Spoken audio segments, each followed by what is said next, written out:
Hello friends, today's topic which we are going to discuss is Black Lives and the experiment called America. It is written by Ronnie A. Dunn and he is a Chief Diversity Officer and Associate Professor of Urban Studies, OU. And this article is published in Hindu June 13, 2020. So now again this article is mapped by me. Here you know that I am using 3 points A, B, C. A correspond to the thinking which is a stereotype opinion. A society which is a stereotype having stereotype opinion is considered as a point A, and point B is considered as an objective opinion. When we think of all those things, when we don't make opinion based on some stereotype, that is considered as a point B. So this article is analyzed in the context of recent happening in America, where this one African American was killed by police officer. So for that purpose, you need to have a background of Black American, and you should know that how this Black American came into existence in America. For that reason, you need to know what are the slavery, what are the how they were made, they were brought as a slave, and then how this civil right movement is started. What was the role of Martin Luther King? Uh, these things you need to know. Almost 400 years of history background is there, where these Black American people have struggled to get their rightful place in the American society. So this is the background for this article, and this background you can develop your understanding by reading different literature relevant to this field.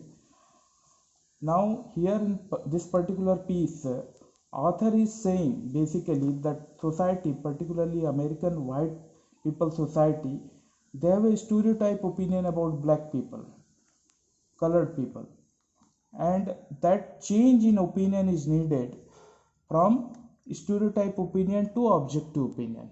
So what are the factors playing here for bringing that kind of change in the society that author has analyzed? So first we see that what are the biases or what are the things working in the society, particularly in white American society. So one thing is clear, what author says that particularly white people, they have a very lack of knowledge about the condition of real life condition of black American, black African American.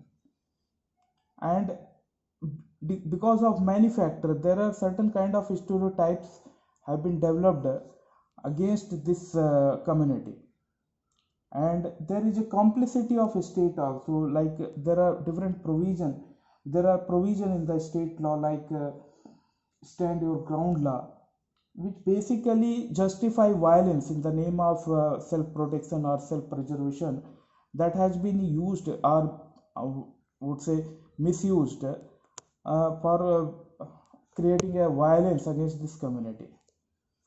And this state complicity in this violence will become clear when a average person deal with the police force or criminal justice system, because this whole bias of the society, you will find visibility will be more when you deal with the state apparatus at that level. So this is the reality of American life. Particularly this kind of stereotype has been developed in American psyche, where they associate any criminality to the African people, and not only they are blaming for criminality, which can be done by anyone, but per in their American psyche it is mostly associated with African people, and for their condition, for their socio-economic condition, they are blaming to those people only, and they are blaming that because of their personal feeling, all those things are happening to them and they are responsible for it. So this is the background, and dominantly here we can see that lack of knowledge, and due to lack of knowledge some stereotype has been developed over a period, in that media and other things are also playing their role. And this is state is also not helping in that, and the state also become part of that, of continuing or perpetuating the same stereotype. In this context, a protest happened for the recent killing of George Floyd, and there are certain different things we find in this particular protest. This protest was different in many ways. This protest was not only in earlier protest, mostly the protest was done by black people. When some violence or some killing happened to unarmed African person, that time the protest was mostly, in the past experience, protest was done by mostly black African people. But here this time the protest was not only limited to black African, but it was multiracial, and it was joined by in big number by white people also, and it has spread across the world also. So this is the two thing which we are finding here. It is changing, that it has become more widespread. Other people, those who are not directly affected by this attitude or this violence, also joining hand, particularly white people, and it is spreading across the world, and all socially economic background people have joined it. So this is the kind of difference we are finding in this particular protest. So author analyzed why this particular protest was different from the earlier protest. What made this protest different? So for that reason, author quotes that one quote of Martin Luther King. In that, actually, he told when he was giving a speech that while America need to, and I quote, while America need to understand that it is poison to its soul by racism, and understanding need to be carefully documented and consequently more difficult to reject. And Negro wants social scientists to address the white community and tell it like it is. Means what basically Martin Luther King was telling, that whatever the social bias or the treatment what Negro people are subjected to, that should be documented, and the ground reality, the actual reality, not the projected or make believe reality, but the actual reality brought to the notice of white community in general. The society need to be educated the real condition of black people, and for that reason all the atrocity whatever happening to them, that has to be documented, and it has to be brought to the notice of wider public, so that the myth or the stereotype or the bias can be removed. So in this particular incident, a video footage which captured this atrocious behavior of white police people on that fellow was captured, and what one social scientist is telling, that this footage, which was very well documented and spread, was sufficient enough that to break this hypothesis that black, I'll just read it for you, that this footage provided us enough evidence to convince a skeptical white mainstream that the hypothesis that the black subjects are in fact the victim of treatment by the police and the criminal justice system. This is actually, this myth was broken with an evidence. That was the main reason other category of people joined hand with black people in this protest.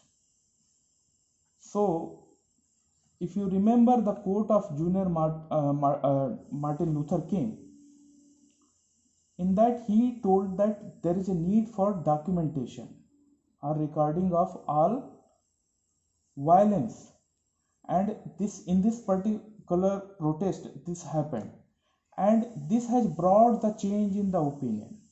So you can see the linkage here. So in any society certain bias are there, and to break that bias, any violence which is unjustified need to be documented, brought to the public, so that we can change the opinion of public. So there is a need for bringing evidence, bringing record, bringing document to the wider public, so that the inherent bias of the society, which is based on certain assumption or certain hearsay, can be broken.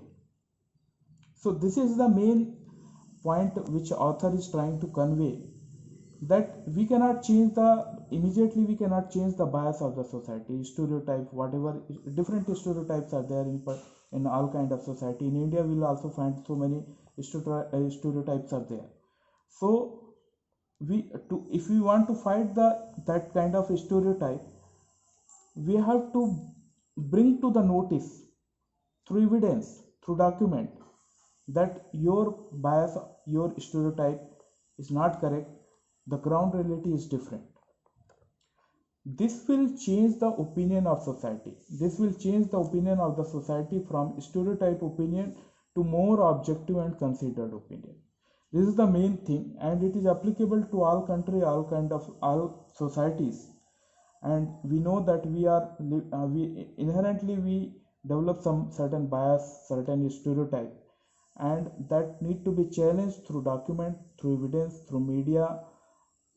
So here in this particular case, a video footage has created such an impact because it was actually the real thing. It was able to capture the actual real thing which is happening to a innocent, unarmed black African citizen. And because of that evidence, other people, particularly white people and other racial society, part of the society, they also join hand, and the same thing was resonated across the world. And not only racial point of view, but in socio-economic background, different background people also joined hand.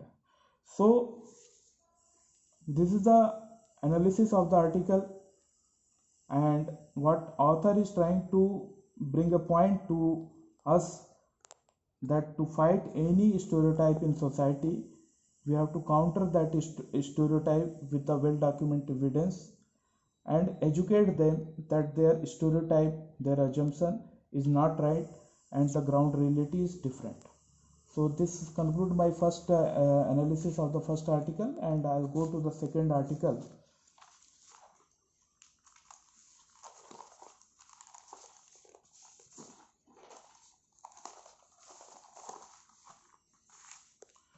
The second article is title is Streamed Education is Diluted Education.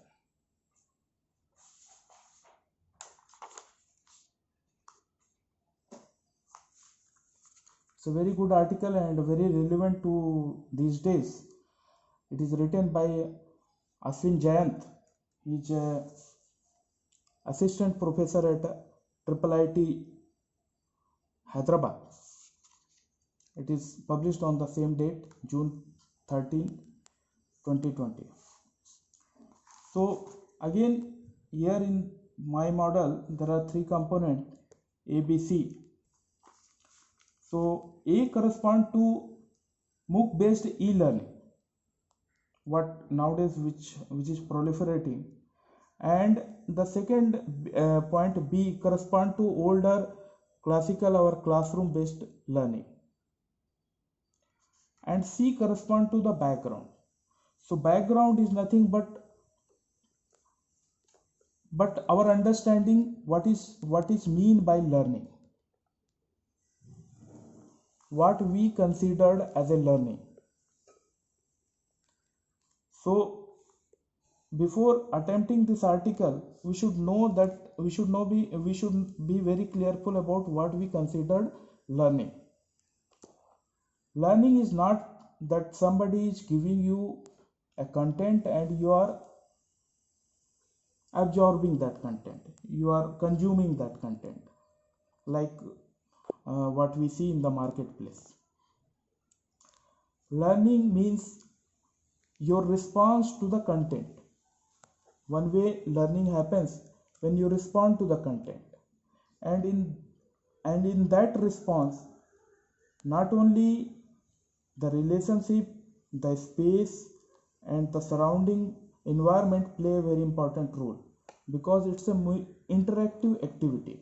It is not in one direction where teacher explain or give content to student and student absorb that thing, but it is both way.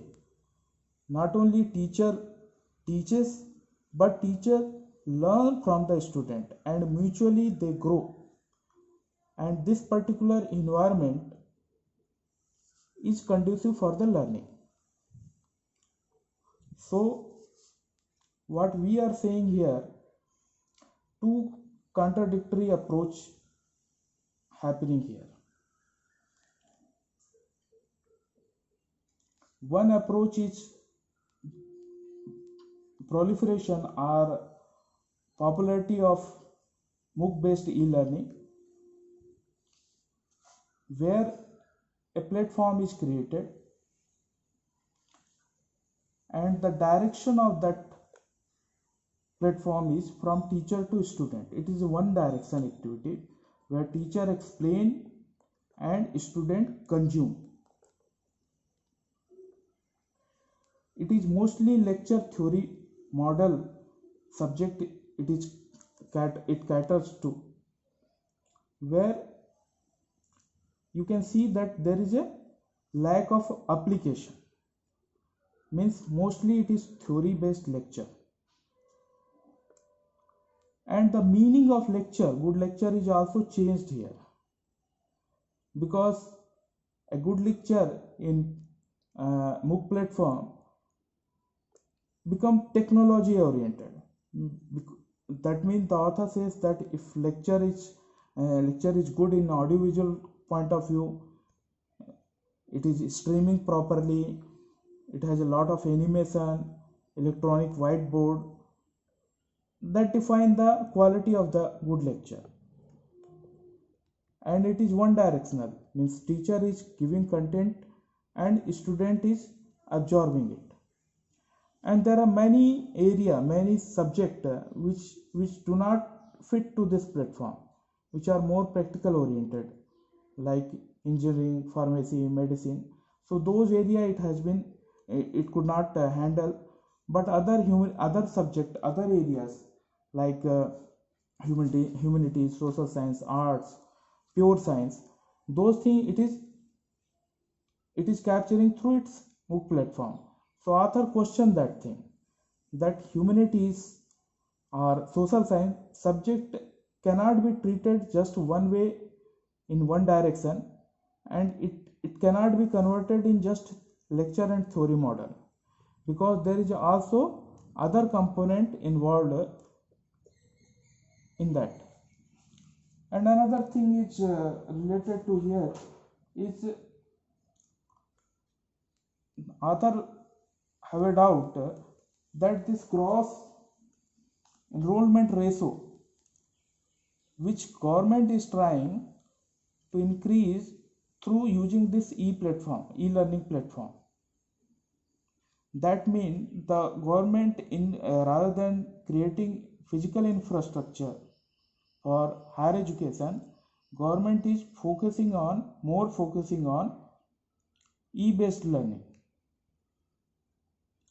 This is what author consider this is detrimental to the learning or education. And the main feature here is the creation of this platform is the creation of content and its consumption. and this bring overall dilution in the value of learning and teaching.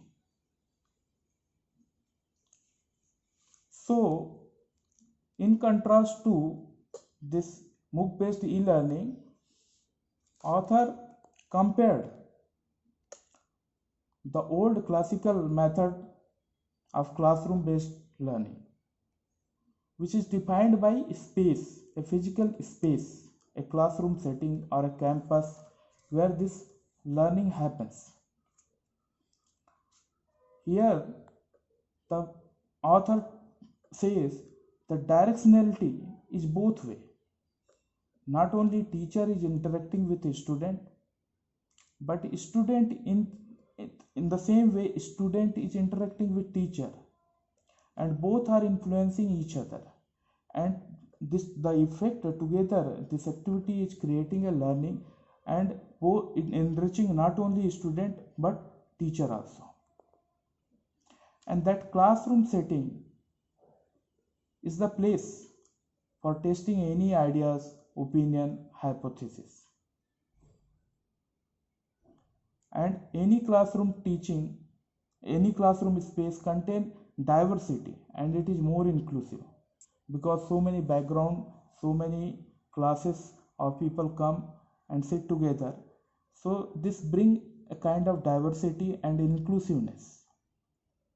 And this classroom space foster multidisciplinary approach also, because you will find that in a school or college you will come across many people, those who are studying different subject, and out of those interaction, different thought, different opinion, different new line of approach for any problem develops. So this multidisciplinary approach is missing in the e-platform because it is directional, it is specific to one subject and doesn't leave space for other things to happen. And in this particular space, other than teaching, it increases the solidarity because there are other issues which come into the picture when people sit together, and it fosters solidarity for many issues which is relevant to the country or society. So what author did, he has put a two contrasting picture where e-based platform, MOOC based learning and our classical traditional way of space based learning, what are the pros and cons. What author recommend that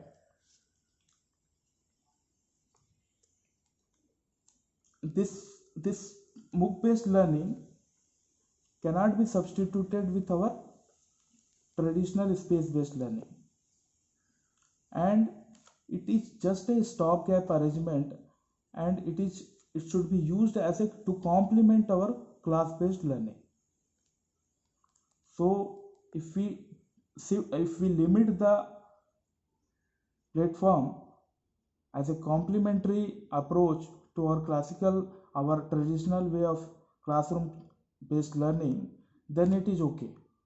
Otherwise it will be detrimental to the society because it will reduce and dilute the value of learning. So these two articles, very important article, and I tried to explain it to you, and I'll just revise this article once again.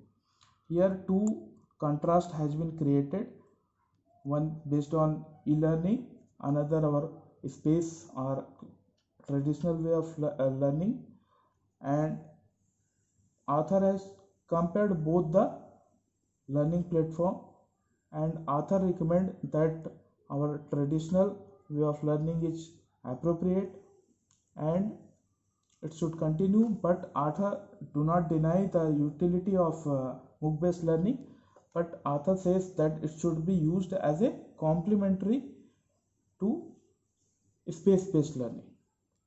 That's all. Thank you.